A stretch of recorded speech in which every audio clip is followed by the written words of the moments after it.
বৰ্তমান আছোঁ সকলোৱে পৰিচিত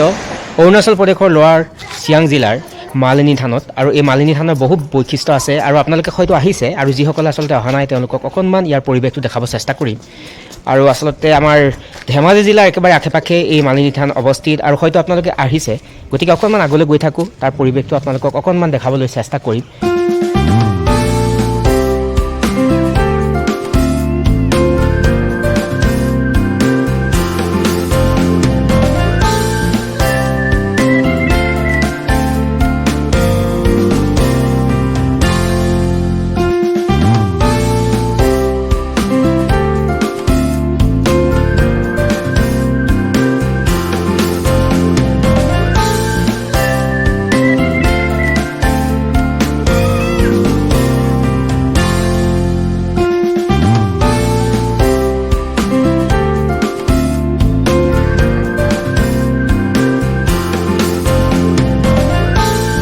এইখনেই মুখ্য প্ৰৱেশদ্বাৰ আচলতে এনেকৈ আপোনালোকক অকণমান দেখাব চেষ্টা কৰিছোঁ এতিয়া সোমাই গৈছোঁ ভিতৰলৈ আচলতে পাহাৰৰ টিলাৰ ওপৰত আছে থানখন আৰু এনেকৈ গছ গছনিবিলাক ৰোপণ কৰিছে খুব ধুনীয়া এটা পৰিৱেশ আচলতে শোভা বৰ্ধন কৰিছে আৰু এনেকৈ আচলতে ষ্টেপ আছে ষ্টেপবিলাকত বগাই গৈ থাকিব লাগিব ওপৰত আছে আচলতে এই থানবাগী এনেকৈ গৈ আছোঁ বহুত ওখ আচলতে ষ্টেপবিলাক খুব ষ্ট্ৰেইট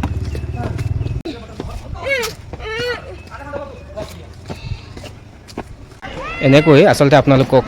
ওপৰৰ পৰা পৰিৱেশটো দেখাব চেষ্টা কৰিছোঁ এনেকৈ সেই তলৰ পৰা মানুহবিলাক আহে মন্দিৰ ভাগিলৈ আৰু ওপৰৰ পৰা গোটেই পৰিৱেশটো অকণমান দেখাব চেষ্টা কৰিছোঁ আৰু এই যে পাথৰবিলাক আপুনি দেখা পাইছে এই পাথৰবিলাক লক্ষ্য কৰক এই পাথৰবিলাকৰ পৰা আপুনি গম পাব শিলৰ যিবিলাক টুকুৰা সেই টুকুৰাবিলাকৰ পৰা আপুনি অনুমান কৰিব পাৰিব যে কিমান শ বছৰৰ পুৰণি আচলতে এই থানভাগি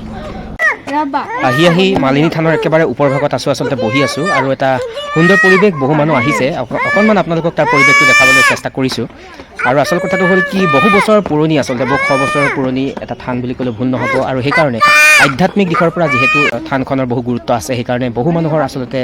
সমাগম হৈ আহে মনৰ যি কামনা সেই কামনা পূৰণৰ অৰ্থে এভাগি এক বন্তি প্ৰজ্বলন কৰে বা মনৰ যি কামনা সেই কামনা পূৰণৰ অৰ্থে অকণমান আশীষ বিচাৰি সকলো মানুহ আহে কিন্তু আজি যিখিনি সময়ত মই উপস্থিত আছোঁ আচলতে সেই সময়খিনিত মানুহৰ বৰ বেছি সমাগম নাই তথাপিও বহুখিনি মানুহ আছে বুলি ক'লেও ভুল নহ'ব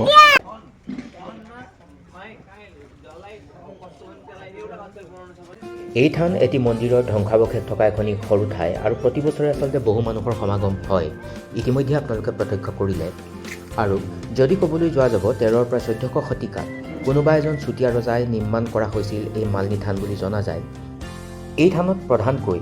দেৱী দুৰ্গা আৰু শিৱৰ নামত উপাসনা কৰা হয় আৰু ইতিমধ্যে উল্লেখ কৰিছোঁ যে 13ৰ পৰা 1400 শতিকাৰ মাজত চুতীয়া ৰজাসকলে এই থান নিৰ্মাণ কৰিছিল বুলি জনা যায় এই থানৰ লগত শ্ৰীকৃষ্ণ আৰু ৰুক্মিণীৰ নামো জড়িত হৈ থকা দেখিবলৈ পোৱা যায় আৰু কাহিনী অনুসৰি যদি ক'বলৈ যোৱা যাব শ্ৰীকৃষ্ণ আৰু ৰুক্মিণীয়ে যেতিয়া বিবাহ পাশত আবদ্ধ হৈছিল আৰু বিবাহৰ পিছত আচলতে এদিন এই ঠাইলৈ আহে আৰু তেতিয়া পাৰ্বতী আচলতে এজনী মালিনী ৰূপত তেওঁলোকক সেৱা শুশ্ৰূষা কৰিছিল আৰু তেতিয়াৰ পৰাই এই ঠাইৰ নাম মালিনী হয় আৰু সেই মালিনী নামৰ সূত্ৰে আচলতে এই থানখনিৰ নাম কালক্ৰমত মালিনী থান হিচাপে পৰিগণিত হ'ল বা আমি সকলোৱে বৰ্তমান সময়ত এই থানখিনিক মালিনী থান হিচাপে জানো আপোনালোকে হয়তো এই স্থানলৈ আহিছে আৰু হয়তো বহুতে অহা নাই কাৰণ কেতিয়াবা এনেকুৱা হয় যে ওচৰৰ কোনোবা এটা গুৰুত্ব থকা ঠাই চাবলৈ থাকি যায় আৰু ঠিক তেনেকৈ মই এই স্থানখিনিলৈ আহিছিলোঁ আৰু অকণমান আপোনালোকক ইয়াৰ পৰিৱেশটো দেখাবলৈ চেষ্টা কৰিলোঁ আৰু আশা কৰিছোঁ আপোনালোকে ভাল পালে আৰু পুনৰবাৰ আচলতে সকলোকে শ্ৰদ্ধা জনাইছোঁ আৰু পুনৰ লগ পোৱাৰ প্ৰতিশ্ৰুতিৰে নমস্কাৰ টেক কেয়াৰ